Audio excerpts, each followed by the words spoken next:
नमस्कार मित्रों, एक अच्छी सुखद सूचना आपसे बांटना बड़ा अच्छा लग रहा है कि संयुक्त राष्ट्र महासंघ ने एक प्रस्ताव पास किया है। प्रस्ताव भारत की ओर से प्रस्तुत किया गया था और इसे श्रीलंका, नेपाल, मेक्सिको आदि देशों का पूरा समर्थन मिला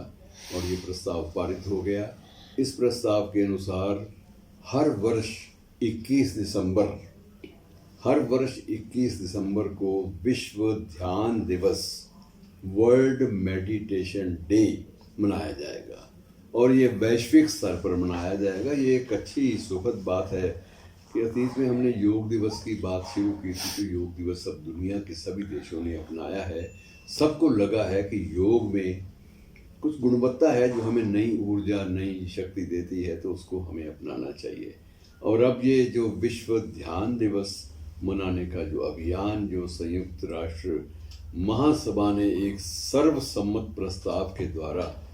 घोषित किया है, तारीख घोषित कर दी गई है, ये अपने आप में एक बड़ी अजीब सी घटना है। इसके मूल में ये बात है कि यदि हम ध्यान पर केंद्रित अपने मन को कर लेंगे तो हम बहुत सारी जो नेगेटिविटी है, नकारात्मकता है, उससे बच सकते हैं। और उसको और ज़्यादा एक्सप्लेन प्रस्ताव की जो भूमिका हमने प्रस्तुत की है, भारत की ओर से प्रस्तुत की गई है, उसमें ये बताया गया, स्पष्ट किया गया कि ध्यान वस्तुतः एक मानसिक अवस्था है, एक स्टेट ऑफ माइंड है, जिसमें व्यक्ति अपने मन को शांत करता है और एकाग्रता बढ़ाने के लिए, बिल्कुल एकाग्र होने के लिए, ध्यान में मग्न होने के लिए बाकायदा अपनी चेतना को नियंत्रित करता है। और उसका एक मुद्रा है जिसमें बैठकर ध्यान लगाया जाता है, और वो मुद्रा जो है वो बहुत ज़्यादा टेढ़ी मेढ़ी या बहुत ज़्यादा, वो भी एडवाइस किया गया है, नसीहत दी गई है, सुझाव दिया गया है कि वो ऐसा नहीं है कि आप बड़े सीधे होके तन के बैठिए। सिर्फ ये है कि आप आरामदायक मुद्रा में बैठिए और उसमें, उस मुद्रा में बैठकर आंखें बंद कीजिए मुद्रा में बैठकर आंखें बंद कीजिए और सांसों पर और अपने मौन दोनों पर ध्यान केंद्रित कीजिए। सांसों पर, सांस आ रही है, सांस जा रही है, इस आने जाने का जो सिलसिला है, सांस के आने जाने का सिलसिला, यदि इसी पर आप कंसंट्रेट कर लेंगे, ध्यान केंद्रित कर लेंगे, तो आप ये महसूस करेंगे कुछ समय के बाद कि आपके अंदर एक नई ऊर्जा का संचरण हो रहा है, नई एनर्जी एक बाकायदा पल्लवित हो रही है, और कुछ शक्ति जो है, सामर्थ्य जो है किसी भी बात से जूझने की, वो आपकी बढ़ रही है और आपको लगता है कि आप बहुत कुछ कर सकते हैं यदि आप व्यर्थ की जो नकारात्मकता है, नेगेटिविटी है, इससे मुक्त होने का प्रयास करें। और इसके उद्देश्य क्या हैं, प्रस्ताव की जो रूपरेखा दी गई है उसमें यह है कि इसका सबसे पहले उद्देश्य यह है कि तनाव और चिंता, इन्हें कम करना। हम टेंशन फ्री सदा के लिए नहीं हो सकते, ये मान के चलिए। कभी घर की होगी, कभी जेब की होगी, कभी किसी प्रेम संबंध की भी हो सकती है, कभी माता पिता के बारे में हो सकती है। तनाव, चिंताएं, ये जीवन का जिंदगी है, तो चिंताएं तो रहेंगी, लेकिन यह है कि इनको कम किया जा सकता है, इनकी इंटेंसिटी को, इनकी प्रभाव, इनकी जो असरदायी जो प्रवृत्तियां हैं, उनको धीरे धीरे हम मध्यम ज़रूर कर सकते हैं, इसे कम किया जा सकता है। हम कई बार होता ये है कि इसमें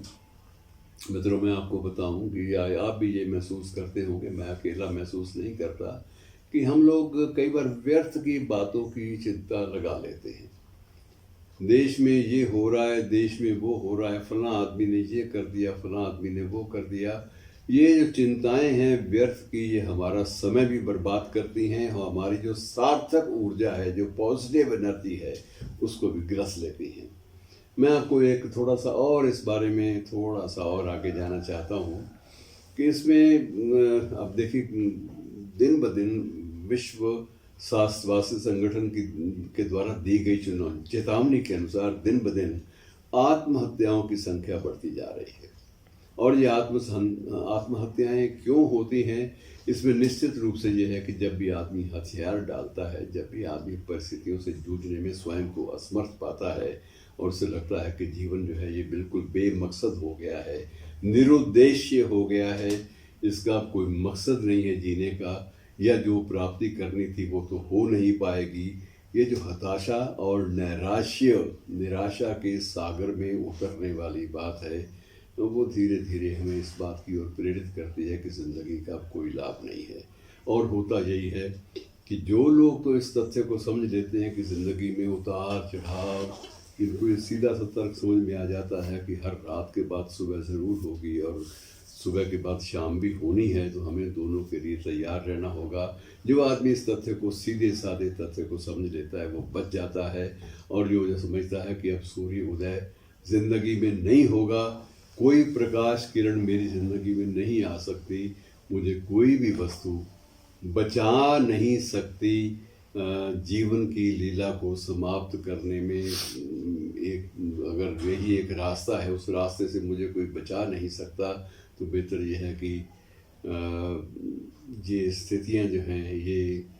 धीरे धीरे ज़िंदगी को ख़त्म करने की प्रेरणा देती हैं, उकसाती हैं। ये उकसाहट होती है, जैसे उत्साहित लुधियानवी की एक पंक्ति है कि उफ ये नौखेज़ स्याही ये हवा के नौहे। उनकी नज़्म है आत्महत्या से पहले, खुदकुशी से पहले, कि उफ ये नौखेज़ स्याही ये हवा के नौहे,